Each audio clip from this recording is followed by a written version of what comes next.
Tetapi santet sebenarnya itu juga bisa ditangkal. Lintang-lintange wengi.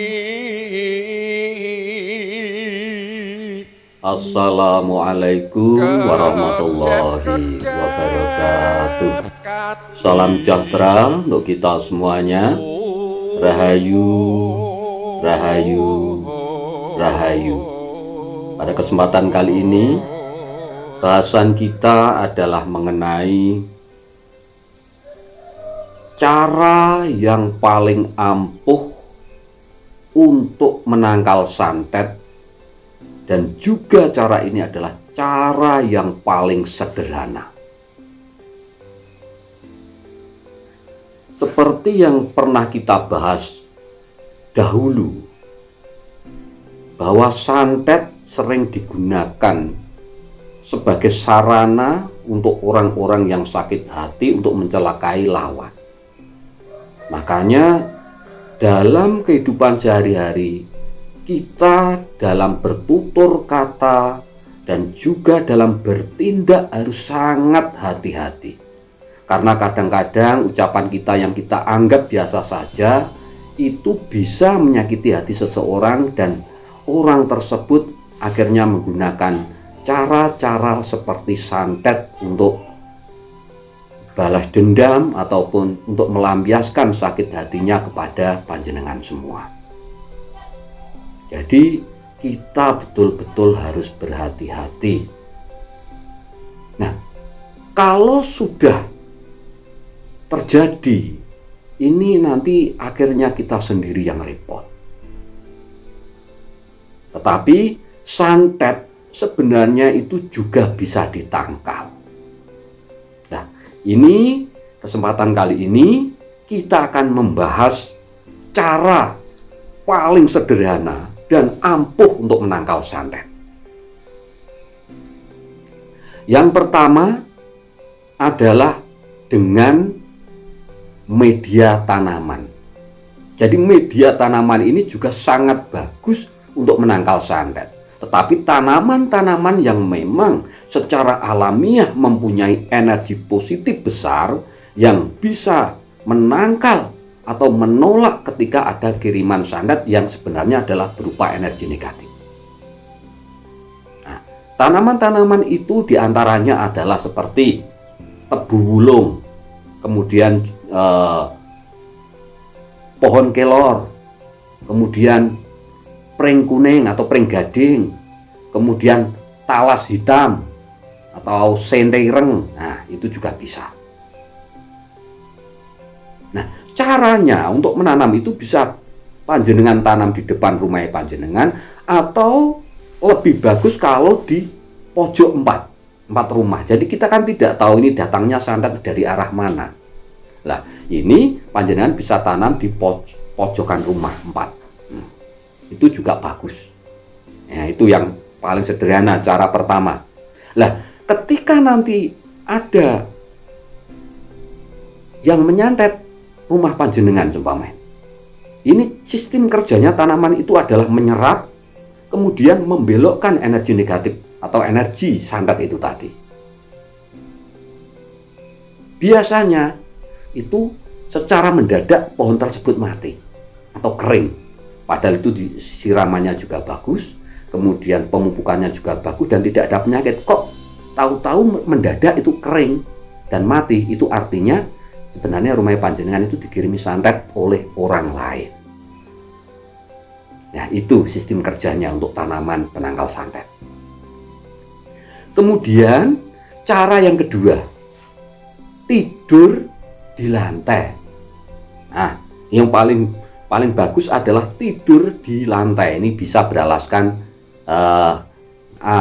ini bagus kloso, kalau Jawa itu kloso. Atau bisa kasur juga tidak apa-apa yang tipis. Karena apa? Begini, energi santet ini sama dengan energinya bumi. Nah, ketika panjenengan itu tidur di atas atau di lantai kurang lebih itu 50 cm, jadi kurang lebih segitu ya, langsung di lantai. Jadi ketika energi negatif dengan energi negatif, nah ini nanti ketemu, ini akan tolak menolak. Karena energinya bumi dengan energinya, daya tariknya bumi dengan daya tarik yang dikeluarkan oleh santet itu sama. Contohnya magnet, main dengan main, kalau panjenengan dekatkan, dia pasti akan menolak. Nah, jadi semacam itu. Jadi otomatis ketika ini mau masuk, mau menyantet panjenengan dan panjenengan dekat dengan tanah, ini dia akan mengambang. Makanya tidak heran makhluk-makhluk halus itu biasanya tidak menyentuh tanah. Nah, ini. Jadi cara yang kedua adalah paling bagus tidur di lantai. Kalau orang Jawa dulu paling malah lemean itu atau beralaskan tikar, kadang juga daun pelepah kelapa.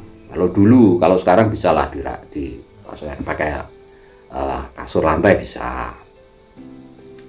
Kemudian cara yang kedua, ini menggunakan kayu, jadi kayu yang bertuah, atau bisa juga menggunakan kayu yang anti ular. Nah, jadi gini, kenapa kok harus kayu yang anti ular? Jadi ular itu sering diidentikan adalah makhluk-makhluk jahat yang berupa iblis. Jadi panjil mane, atau ini adalah sepertinya siluman-siluman semacam itu kan diidentikan dengan ular. Makhluk-makhluk goib yang jahat itu diidentikan dengan ular. Nah, dengan kayu yang bertuah atau kayu anti ular ini, maka bisa digunakan untuk menangkal santet itu tadi. Contohnya adalah kayu stigi, kemudian kayu liwong, dan juga kayu nogosari. Nah, itu bagus. Itu bisa panjenengan pasang di rumah panjenengan. Itu bisa menolak energi dan membelokkan energi santet itu tadi.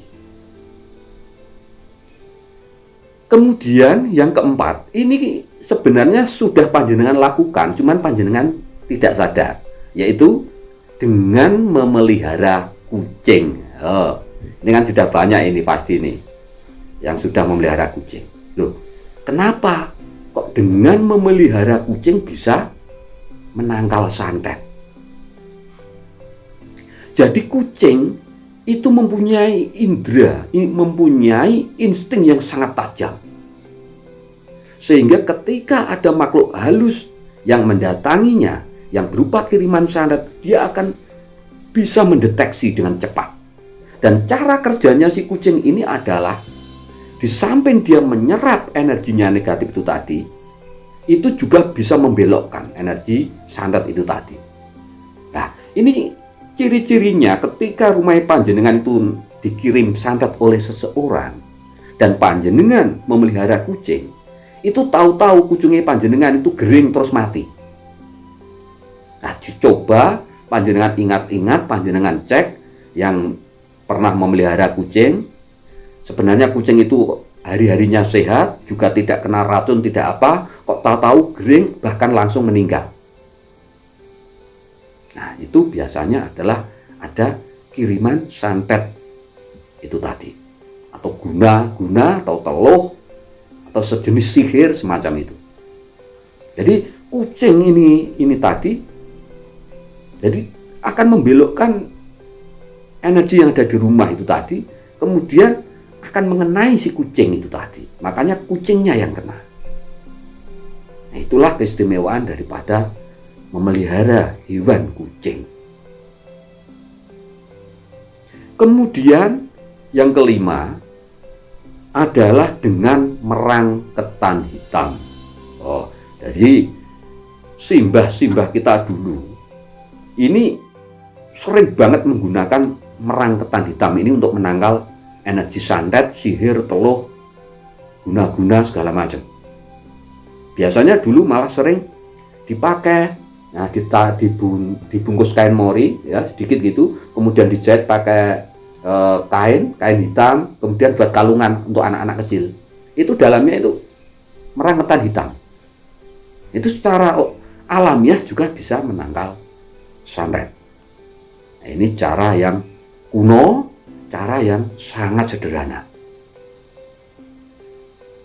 Kemudian yang selanjutnya, yang nomor 6 adalah tidur setelah jam 12 malam. Nah, kenapa kok tidur setelah jam 12 malam itu bisa juga menangkal santet? Karena begini, kerja energi santet itu aktifnya dan besar-besarnya itu sebelum jam 12. Mulai habis maghrib sampai sekitar jam 11 lebih sedikit. Sebelum jam 12 itu masih aktif. Tetapi energi santet akan melemah ketika jam 12 malam sampai pagi. Nah, seumpama kenanya itu jam 10, mungkin jam 12 malam masih ada reaksinya kepada orang tersebut, masih ada. Tetapi untuk langsung mengenai pertama kali itu tidak bisa jam 12 malam sampai pagi. Jadi biasanya itu antara maghrib sampai jam 12 malam. Makanya kalau panjenengan tidur setelah jam 12 malam, secara otomatis panjenengan akan terhindar dari santet. Jadi sangat kecil risikonya terkena kiriman santet. Kemudian yang selanjutnya adalah panjenengan juga bisa menggunakan sarana-sarana spiritual yang memang khusus untuk anti santet. Nah, ini yang nomor 7. Ini bisa. Jadi sarana-sarana spiritual itu memang yang dikhususkan untuk menghimpun sebanyak-banyaknya energi positif. Ini biasanya memang sudah diritualkan khusus. Nah, ini juga bisa berupa ajimat atau dimasukkannya ke situ juga bisa, atau ke tasbih juga bisa, atau kadang di pusaka juga bisa, atau di mustika juga bisa, atau di rajah juga bisa. Jadi itu hanya sebagai media untuk menghimpun sebanyak-banyaknya energi positif yang berguna untuk menangkal santet itu tadi. Nah, itu cara yang ketujuh itu tadi. Kemudian cara yang kedelapan adalah, ini yang paling final atau yang paling utama, panjenengan harus selalu mendekatkan diri kepada Tuhan yang Maha Kuasa. Jadi ini untuk semua manusia lintas agama, ini ketuhanan yang Maha Esa. Jadi panjenengan harus selalu mendekatkan diri kepada Tuhan. Dan setiap detik, setiap saat panjenengan harus hatine panjenengan, pikirane panjenengan harus selalu connect, harus selalu sambung dengan Tuhan.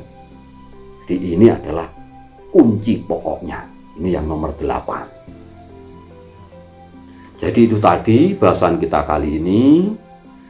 Mudah-mudahan cara ini bisa panjenengan praktekkan di rumah, supaya keluargane kula panjenengan, sedulur-sedulure kula panjenengan akan terhindar dari orang-orang yang mempunyai jiwa pendendam, orang-orang yang pengen menghancurkan panjenengan dengan cara-cara yang tidak bagus, yaitu dengan cara mengirim santet. Demikian bahasan kita kali ini. Dan bagi panjenengan yang mempunyai pengalaman tentang hal-hal yang berkaitan dengan santet, monggo panjenengan berbagi dengan sedulur-sedulur yang lain di kolom komentar. Sekali lagi terima kasih. Wassalamualaikum warahmatullahi wabarakatuh.